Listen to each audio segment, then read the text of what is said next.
I've mentioned Elite Dangerous a few times on this channel, but never reviewed it because it had been out a while, but now the PS4 version has landed, let's effing do it! The PS4 version of Elite Dangerous runs fine on my base model PS4, the frame rate drops when there's lots of carnage going on, but not too much, and there's a ton of screen tearing at the moment, which is apparently being patched. But all in all, it's a great port with sensible control mappings without loads of bugs and glitches, and no server problems for me anyway. So now after covering the port job, we just come on to reviewing the actual game, and here lies a problem. People reviewed the game 2 years ago. But dear viewer, Elite Dangerous has had a lot added in that time, with all of the content being available in the PS4 version. A complaint I often see levelled against Elite Dangerous is there isn't much to do, but I would argue there is. However, you do have to go looking for it, either online or just faffing about in the game. There's trading, bounty hunting, faction missions, smuggling, exploring, standard missions, PvP, being a space taxer, investigating distress beacons, being a pirate, loads of stuff. It might be a niggler for people who like more of an indication of what to do, and it can cause you to get in way over your head. Investigating signals that end up with you being attacked by 3 ships the size of 3 brick shithouses glued together and destroyed more or less instantly. So, save yourself the frustration and watch some of the getting started vids on YouTube. There's some good ones I'll whack in the description if you're curious. Obviously at the core of Elite Dangerous is you flying your ship, and how does that feel?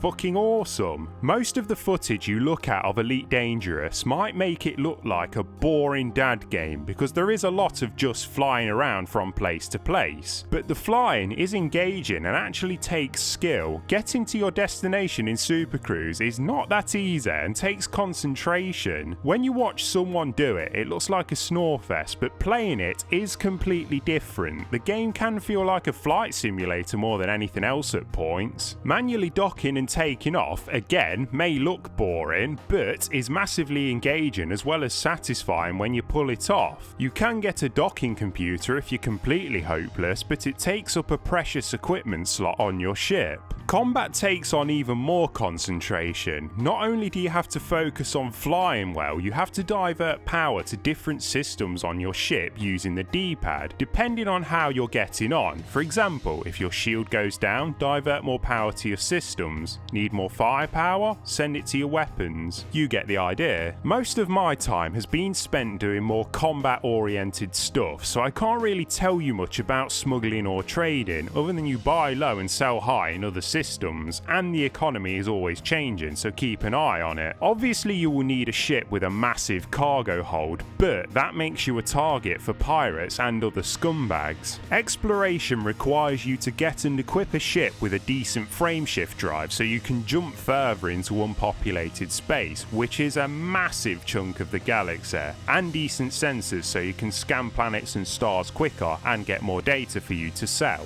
Also a fuel scoop, because unpopulated space is obviously unpopulated, meaning no space stations to refuel, so you need to recharge at suns. You might also want a vehicle garage in your ship so you can land on planets and explore for minerals, but that's about the only thing you can do with them. I might be wrong though. It's a part of the game I'm not really bothered about because all the planets are barren and don't really offer anything interesting, and I had enough of landing on planets with no man's sky. This man wants to fly through the stars. So more than likely there will be something in there that suits you, but this is a game where you have to put the time in to get stuff out. You won't get instant satisfaction. Your starter ship will only be good for low paying activities, so if you want to be an explorer you might have to do some bounty hunting to save up and equip a ship better suited for the task. But it's nice to build up to a point, going from being bullied by small time pirates to trading big scores, then taking down any of the scumbags that try and steal it from you. It's probably one of the most immersive games I've ever played, and I can't quite put my finger on why that is. Maybe it's just the feedback you get from everything you do, the satisfying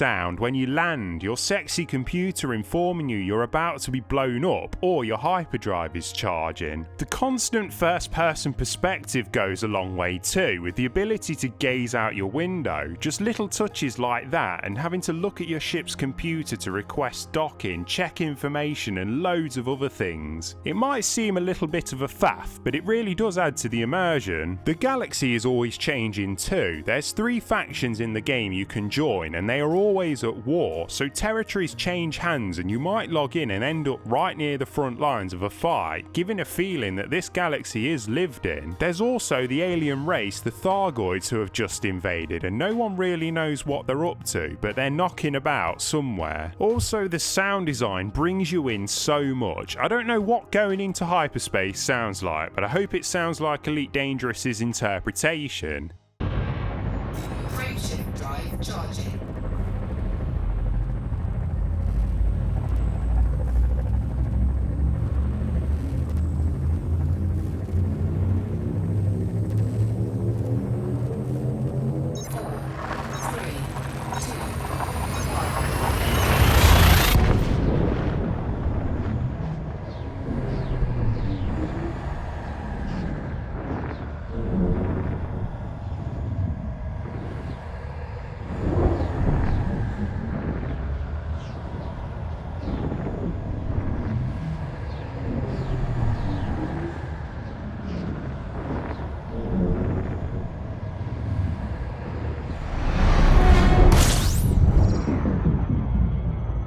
It sounds weirdly scary, doesn't it? It's all great stuff. Engine noises, your weapons, explosions, space station traffic, all sound epic and creates a very real world for you to exist in. To complement that, the game also looks fucking incredible. I'm on a standard PS4 like I said, and I have no complaints. Floating around an asteroid field and seeing a gas giant in the distance is just The only problem I have with this game is playing with your mates. It's easy enough to group together and find each other, but say if me and my mate are right next to each other going to the same place, he engages his super cruise, there's no way to follow him automatically, you have to activate yours and fly as well. So if he gets pulled out by pirates, you have to drop out and try to find them, which believe me isn't easy. I appreciate the complexity of the game, but in areas like this it could be streamlined a bit since it's a game that screams co-op with mates. It's a strange game to review Elite Dangerous because there's so many ways to play, people's experience of it will vary massively, but I can only review the experience I've had. My advice is if you don't like the role you're playing like Trader, switch it to something else. I see people saying if you didn't like No Man's Sky then play this on PS4, which I don't think is helpful. They are drastically different games and there's so much depth to Elite Dangerous that it might be intimidating to people coming from No Man's Sky. But if you're more interested in the space part and flying your ship, then definitely go for it. It's a brilliant game, but for those wanting to explore planets for wildlife and that, probably check out a bit more about the game first if you're on the fence.